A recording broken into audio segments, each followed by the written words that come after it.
Welcome back everybody to Forza Motorsport. So we're continuing on with the Mustang Tour, and this is in fact the last championship in this tour, and it is Wild Horses. So yeah, not sure if we're going to get an introduction with this or not, but let's nonetheless see what we're going to be driving in. No introduction. So yeah, we've got the 2024 Ford Mustang Dark Horse, which is a really rather decent general upgrade over the standard GT. So it's not got a huge amount of extra power or all that, but it looks the part, and yeah, the extra power and the extra handling abilities of it are welcome, and yeah, it does look fantastic. Then we've got the Shelby GT350R, so this is basically a track weapon that can still go on the road. Even more power than the Dark Horse, as you can see, from a slightly larger engine. Weighs a lot less, and yeah, is also pretty damn good to look at. Then we've got the Shelby GT500, the most powerful full production Mustang ever.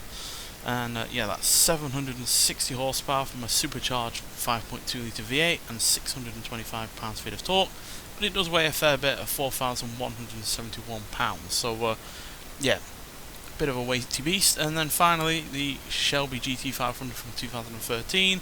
This kind of set the whole muscle car wars off in fine style once again, as they hadn't really been a thing since about the 70s. So yeah, with 662 horsepower and 631 pounds-feet of torque with 5.8 litre supercharged V8.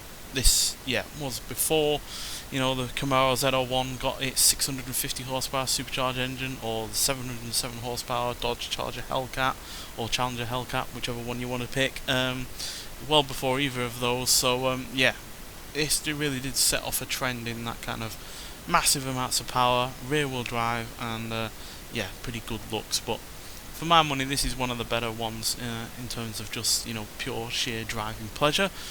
Granted, the Camaro is going to be the better handling and a better all-rounder, and the Challenger is probably going to be the best one in terms of straight line speed, but I think this gets it right in between the two of those cars. So for that reason, I'm going to go for this one.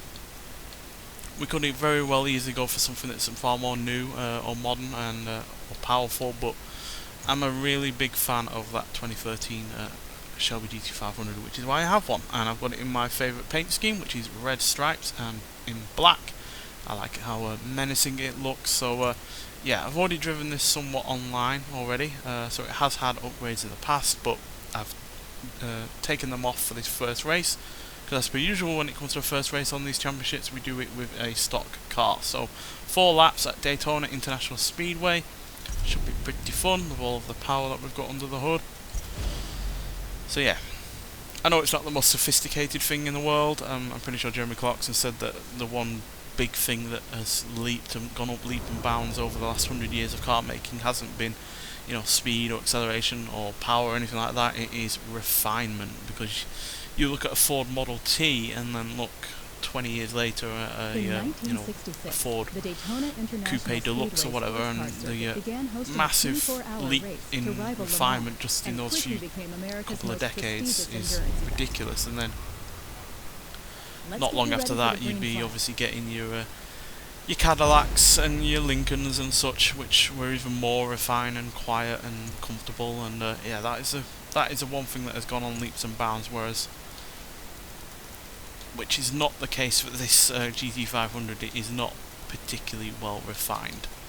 It is a lot of power and not much else, because there isn't a great deal of engineering cleverness underneath, should I say. Obviously the versions after this, which we are racing against, would get more sophisticated and such, but this really was part of a dying breed as far as muscle cars go, which is quite archaic handling, but a hell of a lot of power.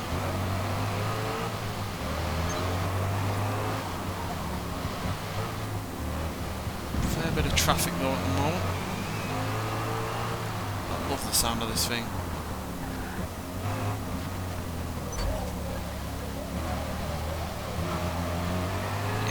There's no doubt that it doesn't handle particularly well.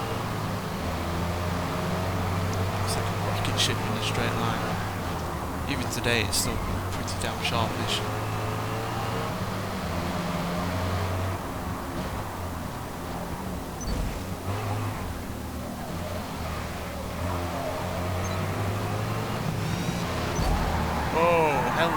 Celine that we're trying to actually, you know, do this championship for and get the reward car for, is trying to kill us.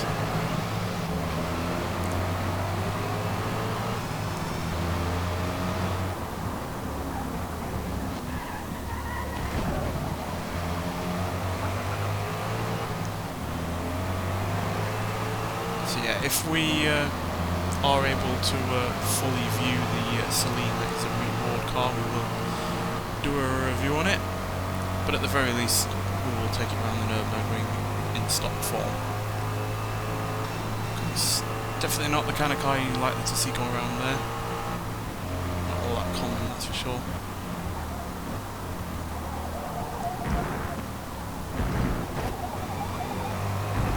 Yeah, as you can see, it does roll around a fair bit, this.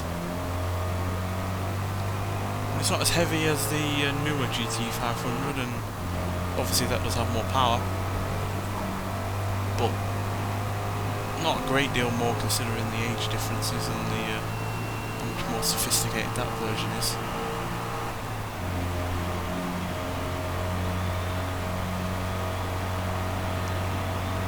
This is still pretty quick. So it's the rest of the car that kind of lets it down, to be honest.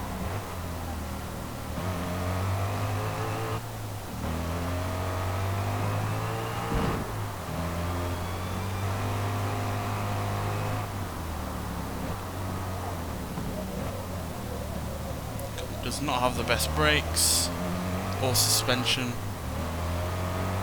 and general handling. You really think they would have put in more effort in those regards, considering how much power they've given it. But I guess it just kind of wanted to be first out of the gate to have a 600 plus horsepower muscle car. And yeah, they certainly achieved that and some.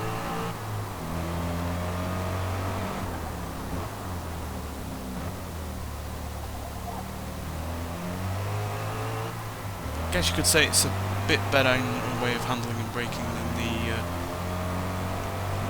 mid-2000s GT500, because that was based on an even older design. And it enables a lot more power than that version as well. Although I do wish we also still had that version as well, because it's got its own charms.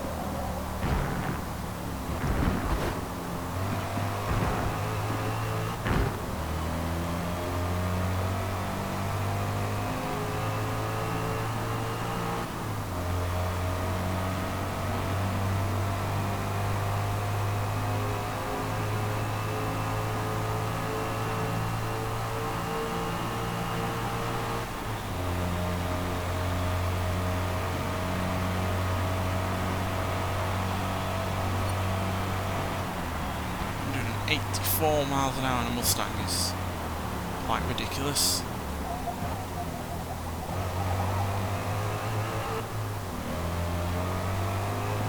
Give room, I think this does get up to 200.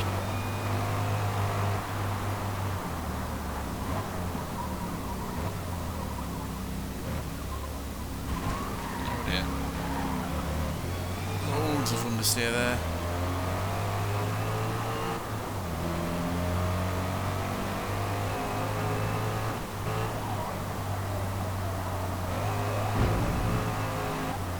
Doesn't turn in all that well. Feels like that engine is quite a heavy lump at the front end, and the front tyres just aren't able to deal with any kind of cornering at a high rate of speed.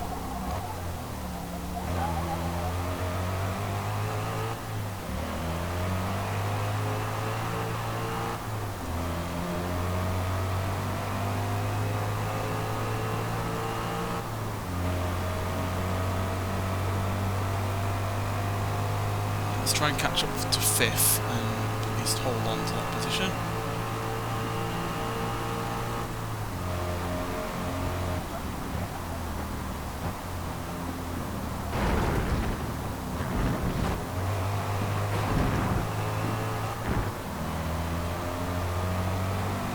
Definitely have the better straight line speed than they do.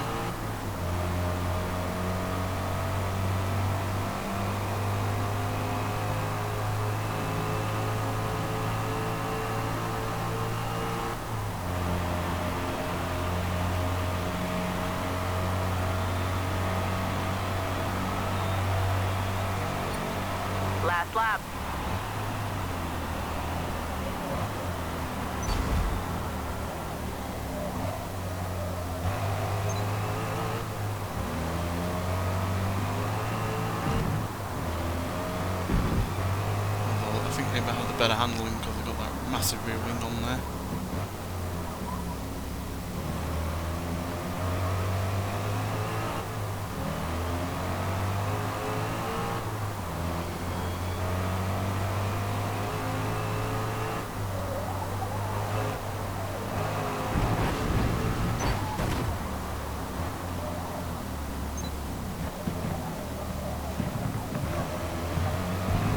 Keep this close though, we should be able to overtake them once we get to this faster parts.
Do it. No. Yeah, we do have all of that firepower, but we're just not able to use it in a convincing manner, quite frankly, because yeah, it's just not able to put that power down when you need it.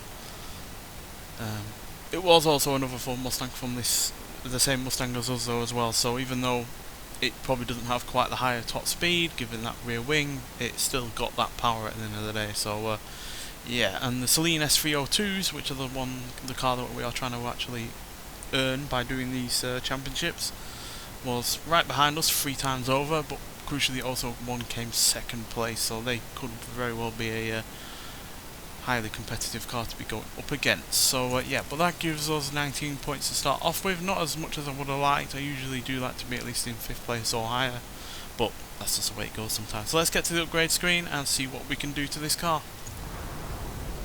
Right, so brakes are the big thing for this, I feel. So yeah, that's gonna get upgraded first. So that takes up a decent chunk of PI, but also crucially means that we're gonna have more control. Springs, because we did have a fair bit of body roll there, so we need to do that. Then we'll do rear and front tyres, just give us an additional bit of grip. We'll also do sport tyres as well to help as well in that regard. So yeah, we've got a fair decent amount of handling there on the go. What do we want to do? Can we do any weight reduction? Yeah, we can. I think that might also be helpful. Also, you know, knocks off any weight that we've gained from the wider tyres. And power. Okay, what can we give the car? I know we don't really need it. I'm just curious what we can give it. 7 extra there. 6, 7. We could give it 666 and make it a proper hell on wheels kind of car. I'm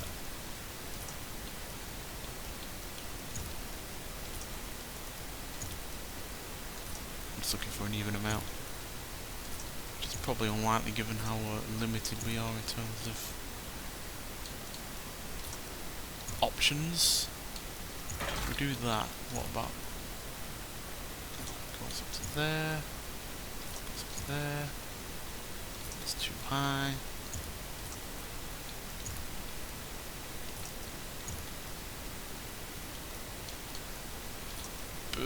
Alright, then we'll just whack it up to a 6 litre then. We'll do that. Can we knock any more weight out with anti-roll bars? No, we can't. Right, that's fine. So yeah, we've got more power, but crucially we've got better tyres that are wider and grippier, and better brakes and lower suspension. So we should have less body roll. We should have be able to brake later and in a more controllable manner. And yeah, we will have a little bit of extra speed on the go due to the reduction in weight and the additional horsepower.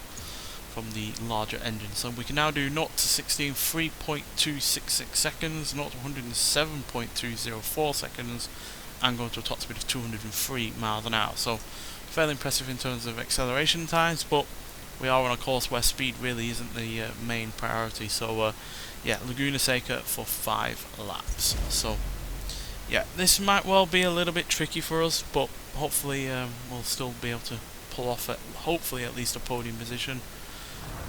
If not that, at least improve upon where we came before. Most days here, there's a sound Either way, it's going to be tough for this car to deal with this course, because like I said, it's a far more of a handling circuit than a acceleration or speed one. Granted, we have obviously upgraded the handling and brakes and stuff, but whether or not by enough to help around here, we'll have to see.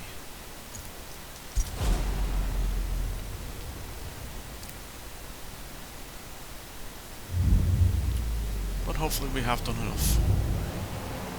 And also it obviously comes down to what the AI cars here have done in terms of their upgrades, as well as also how well they drive. I imagine it's going to get quite hectic in terms of traffic once again though.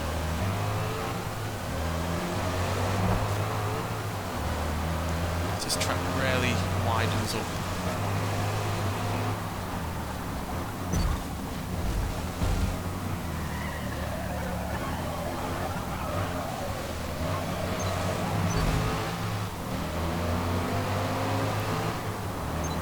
And scrapes there, but nothing serious.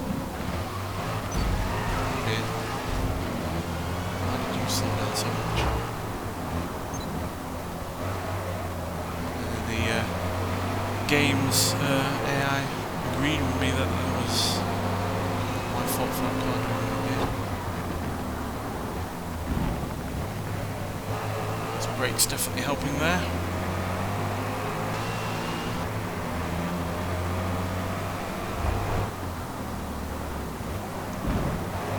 Definitely got better turning, nowhere near as much understeer as before.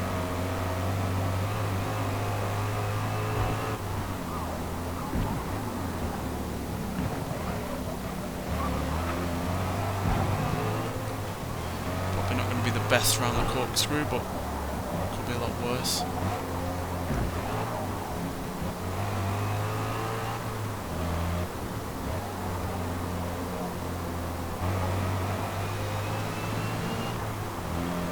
Love that supercharger whine.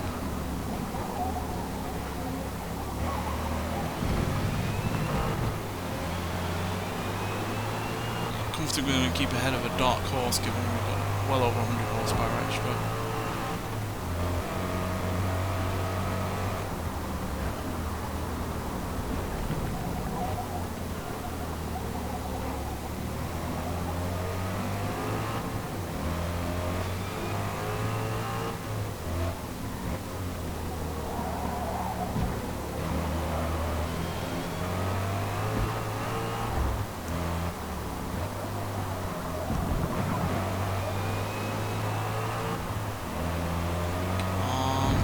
Struggling to gain any more time.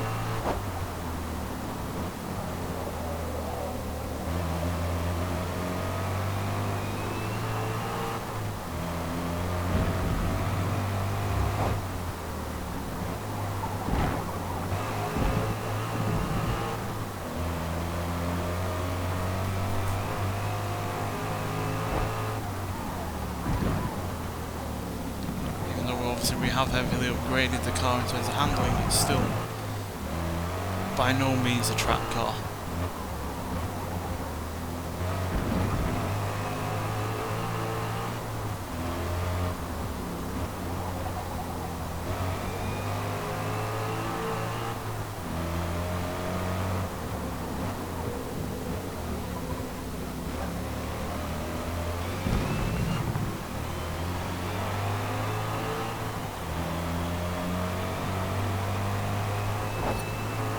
Remaining.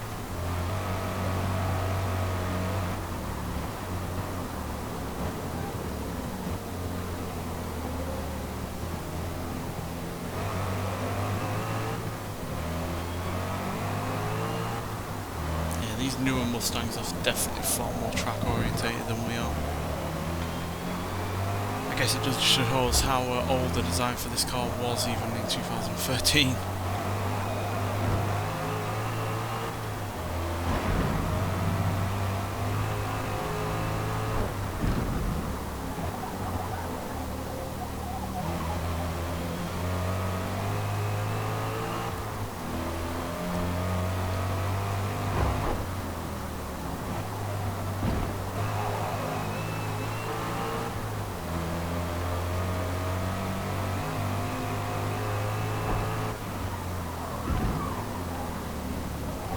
That's not to say that this car has no plus points. You know, it's got great acceleration, really good high top speed, but neither of those are really going to play much of a role here where, you know, these cars that we're up against still have good acceleration, especially out of the corners, and they can at the end of the day carry more speed into and through those corners as well, so it kind of balances itself out at the end of the day. So yes, we've got the superior firepower, but raw numbers are all that we really got. We are just really struggling to gain any speed here. Or time even.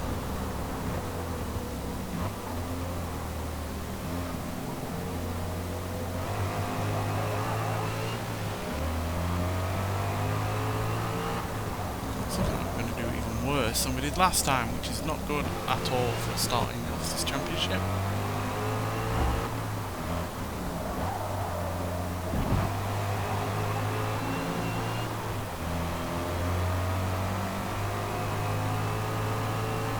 We're able to defend 7th, but we are not able to gain any higher.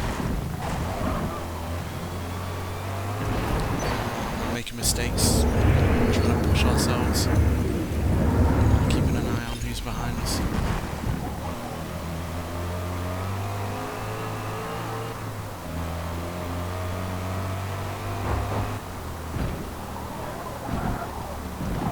Yeah, it's nowhere near a good enough car this for this kind of stuff. I do like the car, don't get me wrong, and I'm sure on a more suitable track it would be ideal, but here it's just too twisty, too reliant on properly grippy and, you know, good handling cars. Or too suited to those kind of cars, should I say.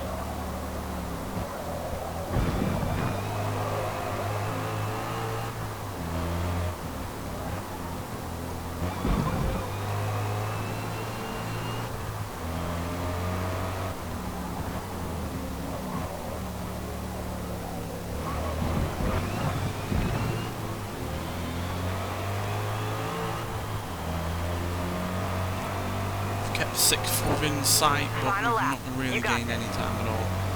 I thought we've probably lost ground on them more than anything.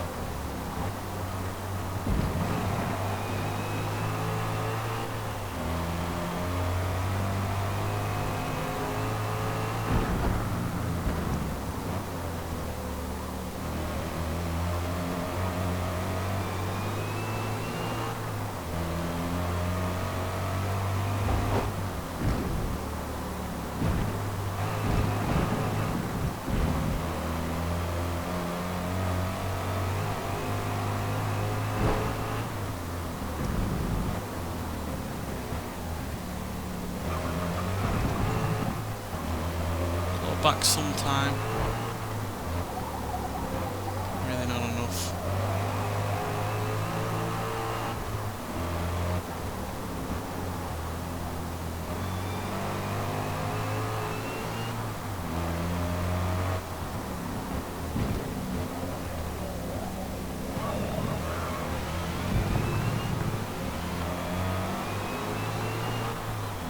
Well, that was disappointing. I was hoping that with all those handling upgrades, the reduction in weight, the lower suspension, the improved brakes, the improved tyres that are wider as well, that we would have done a lot better there, but just not the case. As you can see by our lap time, we were above 1 minute 35 for our best lap, whereas everyone else ahead of us was in the 1:34s, and even the second place was getting into the below 1 minute 34s at 1 minute 33.874 there. So yeah, that was unfortunate. We have actually increased our positioning in the championship overall, despite coming in a low position in our first race. But as you can see, we are still 9 points behind first. So whether or not we can do it, we'll have to see in the next episode. But yeah, we've certainly gone on an uphill battle regardless. But nonetheless, so thank you for watching, and I'll see you in the next one. Bye.